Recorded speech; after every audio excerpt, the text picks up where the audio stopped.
Welcome. Today, we're diving into something millions of people experience but rarely talk about: perfectionism. On the surface, perfectionism looks like ambition, but underneath, it's often a prison. By the end of this episode, you'll understand what perfectionism truly is, how it feeds anxiety, and how to break free from it. Perfectionism is not about having high standards. High standards are healthy. Perfectionism is about tying your self-worth to your performance.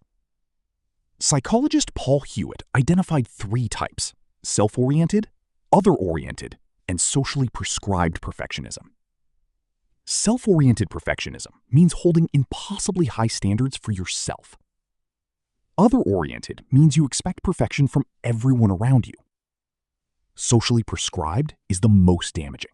You believe the world demands perfection from you. All 3 types share a common thread: fear of failure. Here's where it gets interesting. Perfectionism and anxiety are deeply intertwined. When you set an unreachable goal, your brain constantly monitors the gap between where you are and where you should be. That gap triggers the brain's threat detection system, the amygdala. Your body goes into stress mode. Cortisol rises, heart rate increases, muscles tense. This is the anxiety response, and for perfectionists, it's nearly constant. Studies show perfectionists are significantly more likely to develop generalized anxiety disorder, social anxiety, and OCD. There's also a cruel paradox. Perfectionism often leads to procrastination. Why start something if you're terrified of not doing it perfectly? So the perfectionist waits for the perfect moment that never comes. And with every delay, the anxiety compounds. Where does perfectionism come from? For most people, it starts in childhood. Conditional love, "I'm proud of you when you succeed," teaches children that their worth is earned. Critical parenting, high-pressure school environments, and social comparison all plant the seeds. Social media has turbocharged this. We now compare our behind the scenes to everyone else's highlight reel. Perfectionism is also linked to imposter syndrome, the constant feeling that you're a fraud about to be exposed. The brain learns, only if I am perfect will I be safe, loved, accepted. That belief becomes a mental program running in the background, all day, every day. Let's walk through what the perfectionism anxiety spiral actually looks like in daily life. Step 1, you set an impossibly high goal. Step 2, you work exhaustingly hard, or avoid starting entirely. Step 3, the result is never good enough, even if others call it excellent.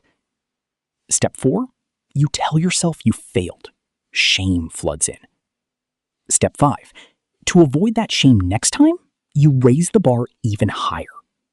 And the spiral tightens. So how do we break free? The first step is awareness. Notice when your inner critic speaks. Don't believe every thought it offers. Practice self-compassion. Treat yourself the way you treat a struggling friend. Research by Kristen Neff shows self-compassion actually improves performance. It does not make you lazy. Reframe failure. Every mistake is data, not identity. Set good enough thresholds. Not everything deserves 100% of your energy. Practice intentional incompleteness. Deliberately leave small tasks imperfect to train your brain. Cognitive behavioral therapy, CBT, is highly effective for perfectionism-driven anxiety. Journaling your good enough wins daily rewires your reward system over time. Perfectionism promises safety and love, but delivers anxiety and exhaustion. The goal is not perfection. The goal is progress, presence, and peace. You are enough, not because you performed well today, but because you exist. Thank you for listening. Take one imperfect action today and let that be enough.